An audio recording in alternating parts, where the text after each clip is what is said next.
Hello, I am Medha. I am a doctoral student at Indian Institute of Science working with Dr. Kausik Majumdar. This video is a recording of my presentation that was supposed to be given at the APS March Meeting 2020.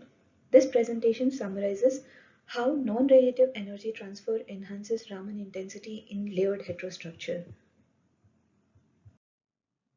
Let's begin with motivation behind this work. Raman enhancement techniques are quite essential for studies of light matter interaction through Raman scattering, and it finds widespread applications in many fields like microelectronics, biochemical sensing, and clinical diagnosis.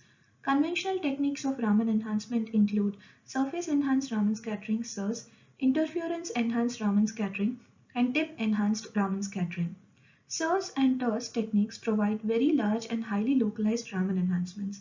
Over the last decade, 2D materials have emerged as promising substrates for surface-enhanced Raman scattering of many molecules.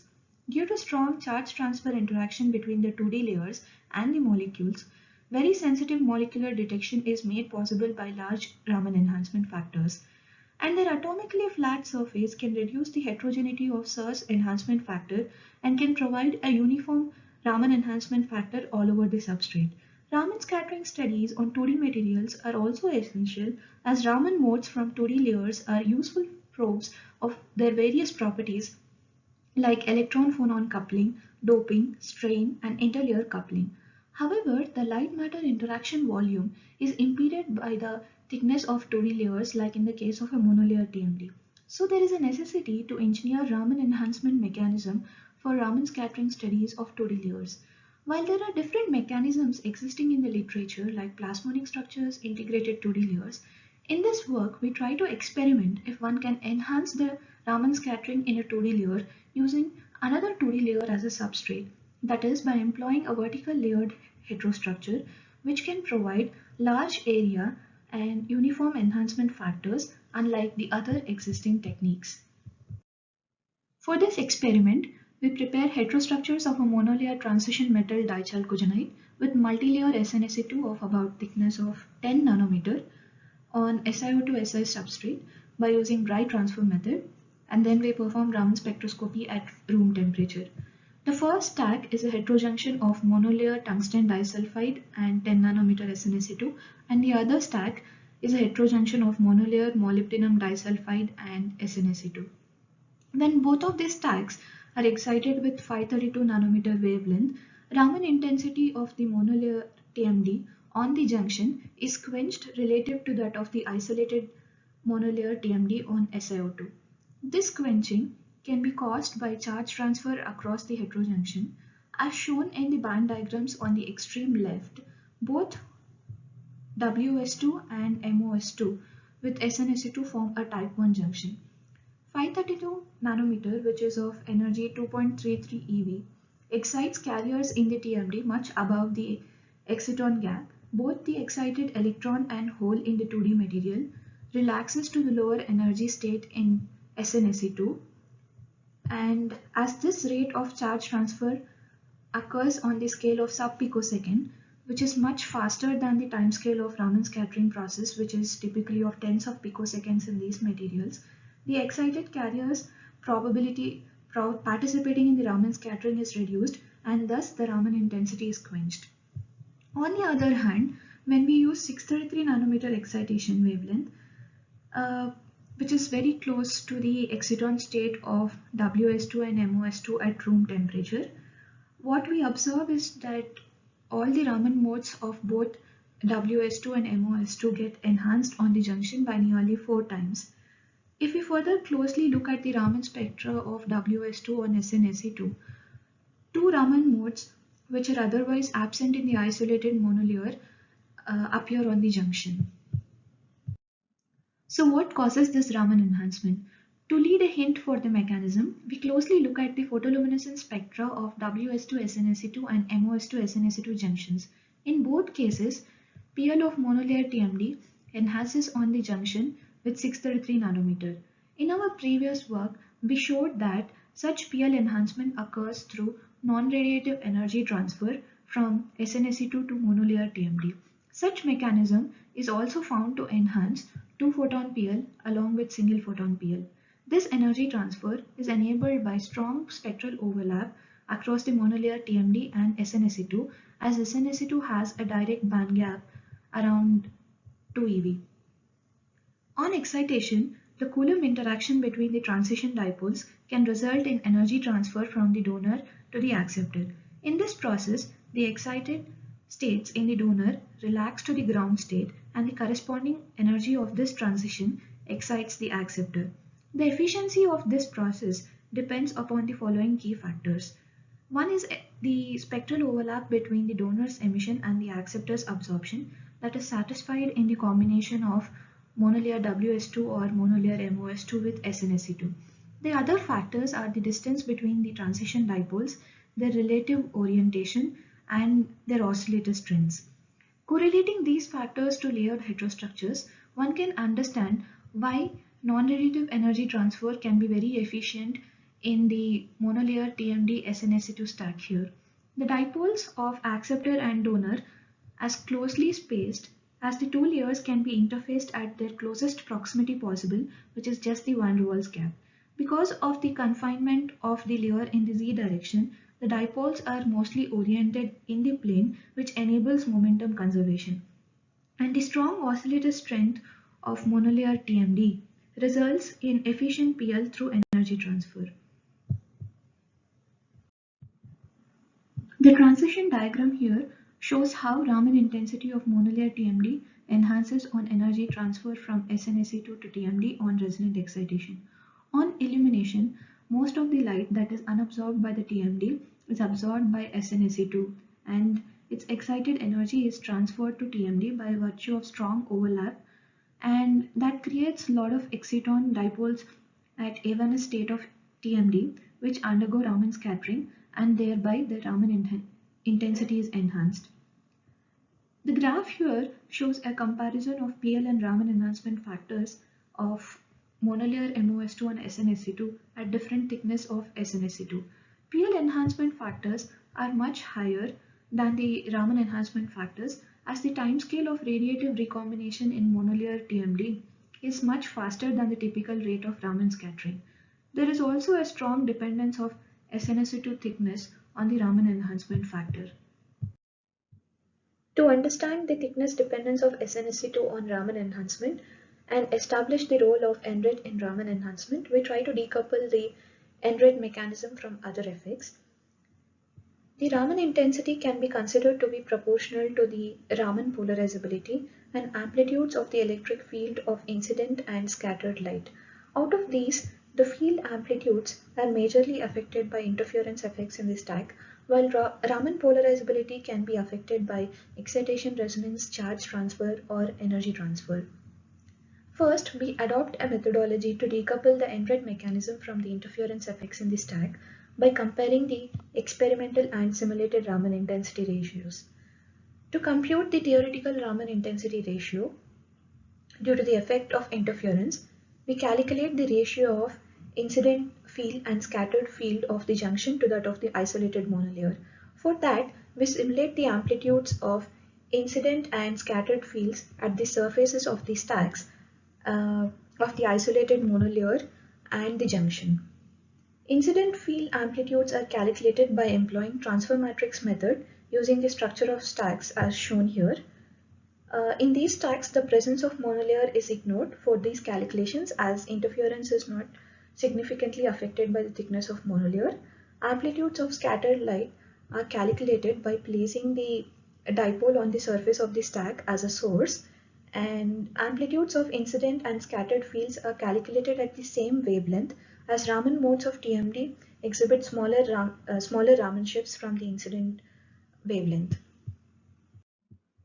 Experimental Raman intensity ratio is calculated from A1G Raman intensity on the junction to that of the isolated monolayer. For a first-hand check, we compare such experimental and simulated Raman intensity ratio in monolayer MOS2 HBN stacks, where HBN cannot interact with MOS2 through charge transfer or energy transfer due to its large band gap. One can notice that the trend of experimental and simulated ratios match quite well with both 532 and 633 nanometer in this case. While in the case of monolayer MOS2 SnSe2 stack, where charge transfer is expected to lower the experimental Raman intensity ratio.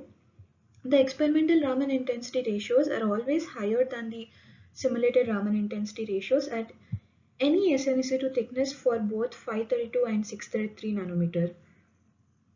For 633 nanometer, experimental ratio indicates enhancement in contrast to quenching expected from simulation. This difference between the experimental and simulation is attributed to NRET mechanism. Assuming that the NRET modifies only the Raman polarizability, we derive a figure of merit for NRET-induced enhancement by dividing the experimental Raman intensity ratio by simulated ratio. This NRET-induced Raman enhancement factor provides a lower limit on NRET enhancement, and the upper limit can go up by means of quenching due to charge transfer. The disparity between the experimental and simulated Raman intensity ratios cannot be because of strain or doping, because of no significant change in the Raman shift of the peak or its broadening on the junction.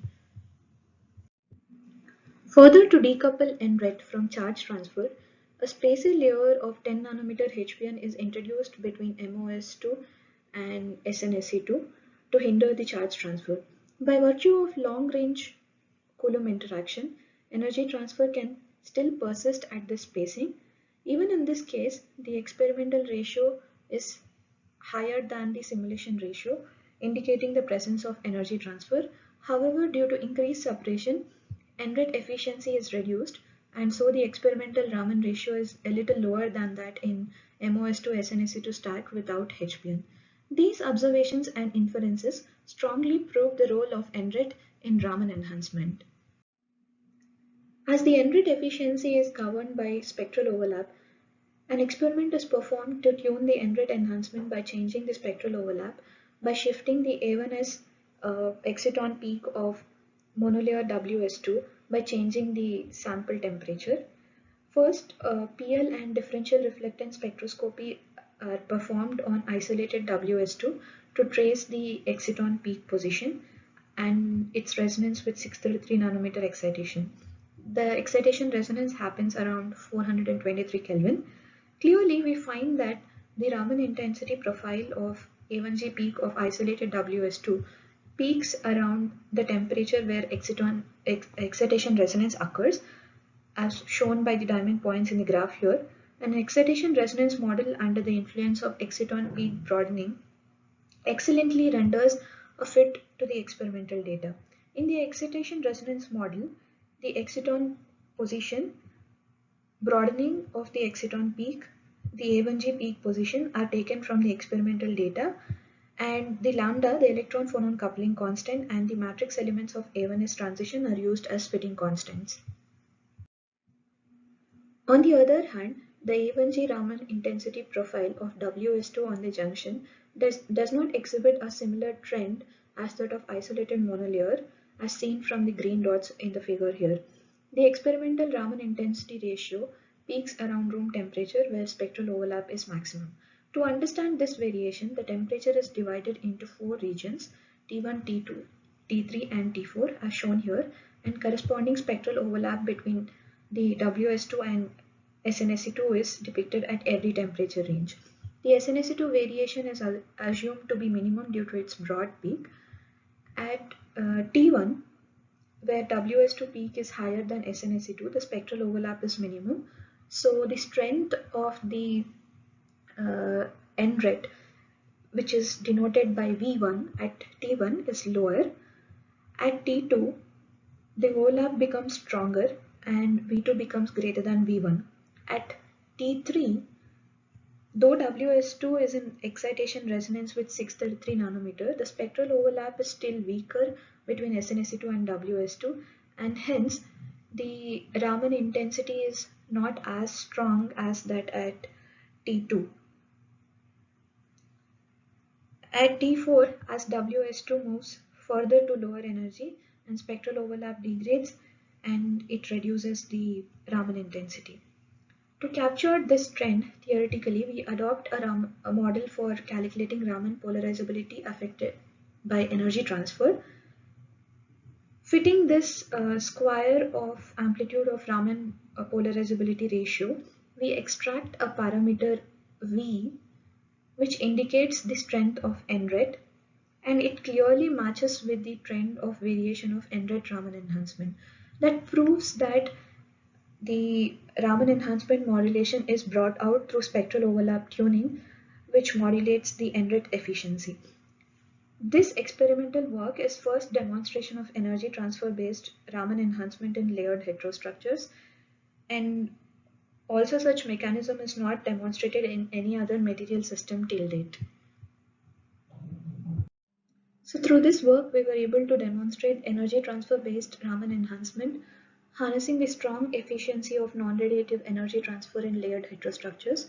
We were able to observe imperceptible Raman modes of monolayer TMD using this technique in the layered heterostructure at very low power levels. We were able to decouple the NRET based Raman enhancement mechanism from other effects such as excitation, resonance, interference, and charge transfer. We were able to tune the Raman enhancement factor by modulating the spectral overlap by changing the temperature, which ultimately changes the NRET efficiency. This mechanism can provide a large area and uniform Raman enhancement factor. This mechanism can be easily extended to other combination of layered heterostructures and mixed dimensional heterostructures with the conditions satisfying for NRET. And this technique can be easily integrated with other existing methods like TERS for additional selectivity and sensitivity. Thanks for your time and attention.